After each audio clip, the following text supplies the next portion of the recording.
If the Greek city-states had unified just 50 years before Alexander the Great, the Roman Empire might never have existed. Imagine standing on the Acropolis in 450 BC, watching not rival armies marching toward each other, but a single banner rising over Athens, Sparta, Corinth, and Thebes simultaneously. One nation, one vision, one destiny that would reshape the entire trajectory of Western civilization. But here's what history doesn't tell you. They came terrifyingly close to achieving this impossible dream. And the man who nearly made it happen? You've probably never heard his name. For centuries, ancient Greece existed as hundreds of fiercely independent city-states, polis, each guarding its sovereignty with a paranoia that bordered on madness. Athens worshipped democracy and philosophy. Sparta built the most feared military machine the ancient world had ever seen. Thebes mastered agriculture and trade. Corinth controlled vital sea routes. These weren't just different cities. They were fundamentally different civilizations sharing a language and gods, yet constantly at each other's throats. The question isn't why they never unified. The question is, what would the world look like if they had? To understand why Greek unity seemed impossible, you need to grasp the geography of madness that shaped their world. Greece isn't a country. It's a collection of isolated valleys separated by brutal mountain ranges and temperamental seas. Each polis developed in geographic isolation, creating radically different societies within just a few days' march of each other. Athens, protected by mountains and blessed with silver mines, had the luxury of experimenting with democracy. Sparta, surrounded by hostile populations they'd enslaved, transformed into a military state where 7-year-old boys were ripped from their mothers to begin warrior training. The Spartans weren't cruel by choice. They were terrified.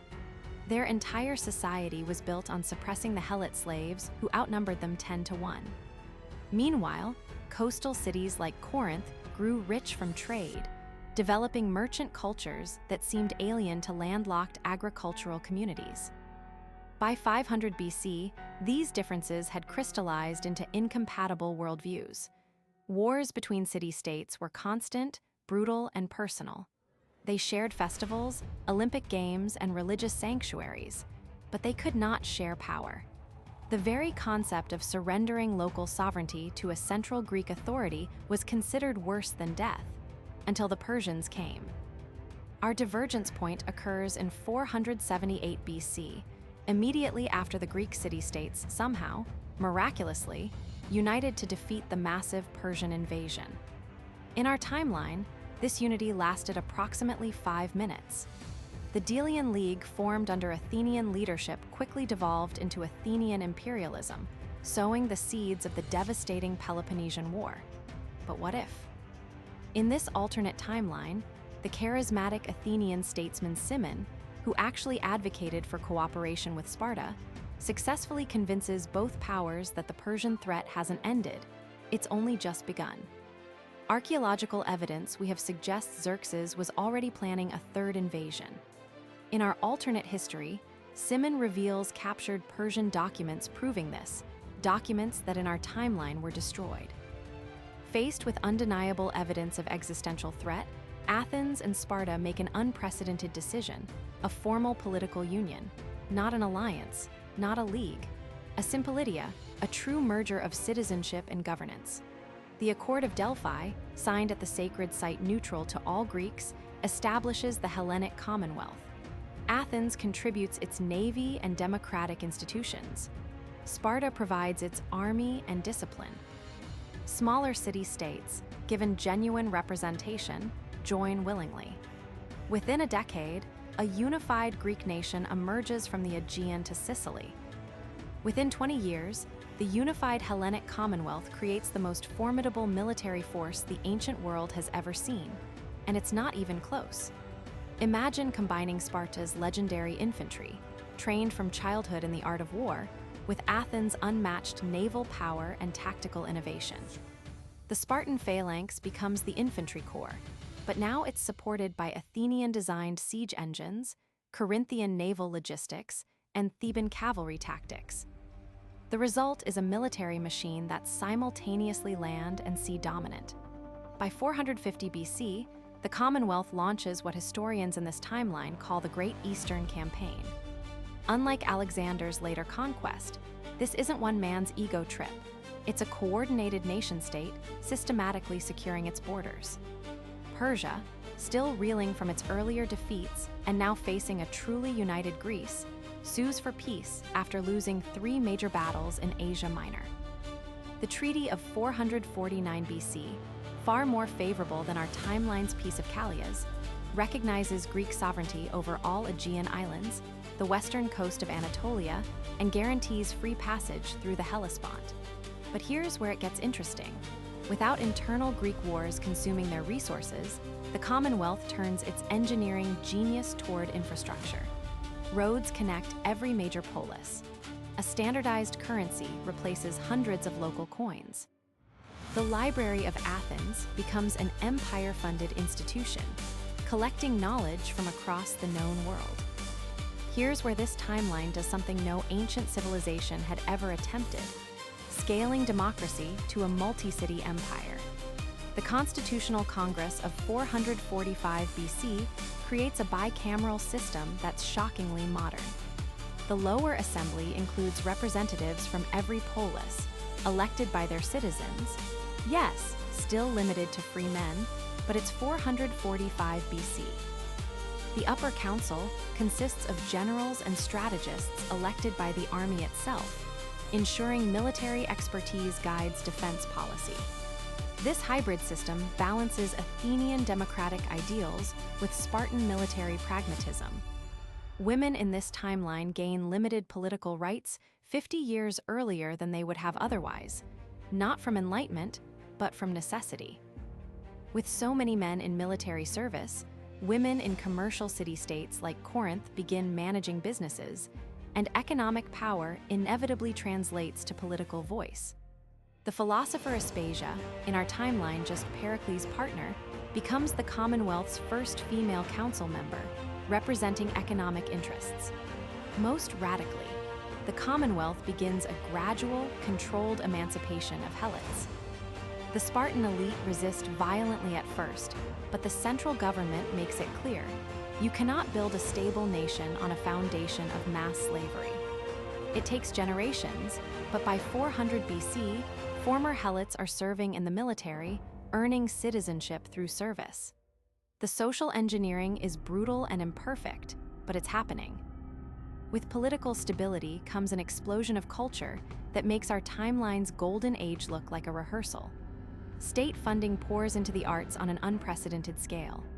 The Commonwealth establishes the pantheon of philosophers in Athens, a research institution where thinkers like Socrates, Plato, and Aristotle aren't just tolerated, they're funded.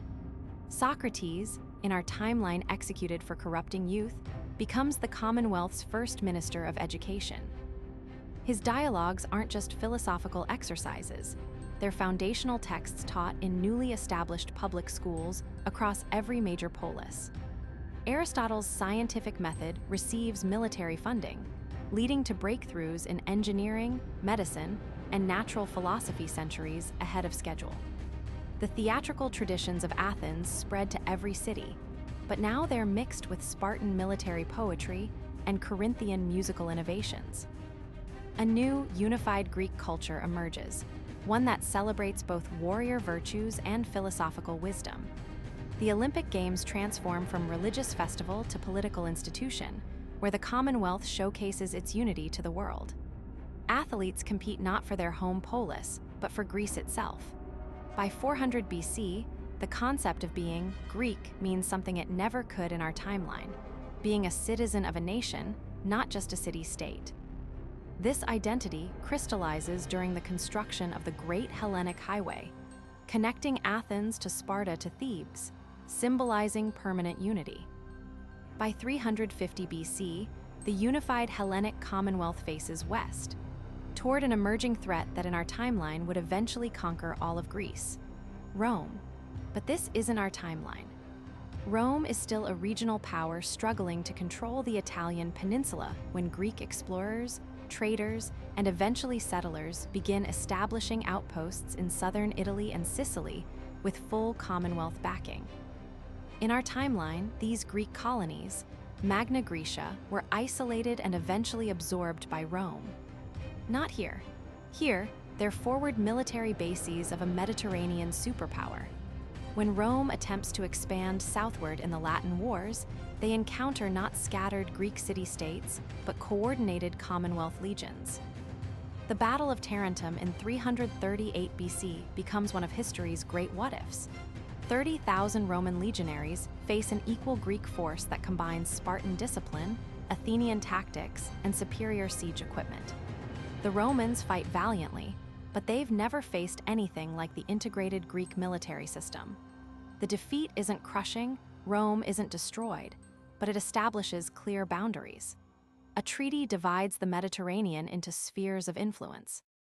Rome controls the Italian peninsula north of Campania. Greece dominates everything south and east. This border holds because both powers recognize mutual benefit. Trade flourishes. In this timeline, Rome never needs to conquer Greece to absorb its culture. They're diplomatic partners learning from each other. While military victories secure borders, it's intellectual conquest that defines the Commonwealth's true legacy. The Great Library of Athens, funded by the combined wealth of every Greek polis, grows to rival and eventually surpass Alexandria, which in this timeline becomes a Greek vassal state rather than an independent Ptolemaic kingdom. By 300 BC, scholars are developing proto-steam engines based on Heron's designs, not as toys, but as serious engineering projects. The Commonwealth invests in practical applications. Mechanized mills, improved irrigation, even primitive printing presses using carved wooden blocks. Medical knowledge advances as Hippocratic physicians receive state funding to establish hospitals in every major city. Public health becomes government policy, not from altruism, but from the practical recognition that healthy citizens make better soldiers and workers. Mathematicians like Euclid and Archimedes aren't isolated geniuses. They're part of a systematic educational pipeline producing hundreds of engineers. The Commonwealth develops standardized mathematics education, creating the world's first technical schools. But perhaps the most significant development is cartographic. Greek explorers, funded by state expeditions, circumnavigate Africa by 290 BC, establish trade routes to India, and create maps of stunning accuracy. They don't discover the Americas, that's still centuries away, but they understand their world with a precision that won't be matched until the Renaissance in our timeline. But no empire, not even our unified Greece, is immune to internal contradiction. By 250 BC, tensions emerge that threaten to unravel everything. The gradual emancipation of former helots and slaves has created a new social class that the old aristocracy despises. Economic inequality grows as merchant families accumulate wealth that dwarfs traditional landed nobility. The hybrid democratic system, so revolutionary in 445 BC, now seems inadequate for governing an empire spanning from Gibraltar to the Black Sea. Religious conservatives, disturbed by the Commonwealth's increasing rationalism and scientific worldview, begin a backlash movement calling for a return to traditional values. The cult of tradition, led by charismatic priests, claims that earthquakes and crop failures are divine punishment for abandoning the old ways. Meanwhile, frontier regions, newly incorporated territories, chafe under Athenian Spartan dominance, demanding more autonomy. The constitutional crisis of 248 BC nearly tears the Commonwealth apart when provincial representatives walk out of the assembly, threatening secession. What saves the nation isn't military force, it's compromise. The reforms of 245 BC decentralize power, granting provinces significant autonomy while maintaining military unity. It's messy, imperfect, and involves decades of painful negotiation. But unlike in our timeline, where Greek city-states could never compromise, the Commonwealth citizens have inherited 3 centuries of unity. They've forgotten how to be anything but Greek. The identity has solidified. They bend rather than break. So what becomes of our unified Greece? By 200 BC, the Hellenic Commonwealth is the Mediterranean's dominant power. Wealthy, scientifically advanced, culturally sophisticated, and militarily unmatched. Rome, confined to Italy, develops differently, less militaristic, more influenced by direct Greek partnership. The two powers eventually form an alliance that stabilizes the entire Mediterranean for centuries. There is no Roman conquest of Greece because there's nothing to conquer. No Roman Empire means Christianity spreads differently, perhaps not at all in the way we know it. Greek rationalism, not Roman pragmatism, becomes the foundation of Western thought. The scientific revolution happens 1,000 years early. Democracy, having successfully scaled beyond the city-state, becomes the model for governance worldwide. The Renaissance, Enlightenment, Industrial Revolution, all accelerated by centuries of continuous knowledge building. But here's the haunting question. Would this have been better? A world without Rome means no Roman law, no Romance languages, no crucible that forged medieval Europe. Perhaps the chaotic, fractious nature of Greek city-states, constantly competing and conflicting, was precisely what made Western civilization so dynamic, so innovative, so maddeningly successful.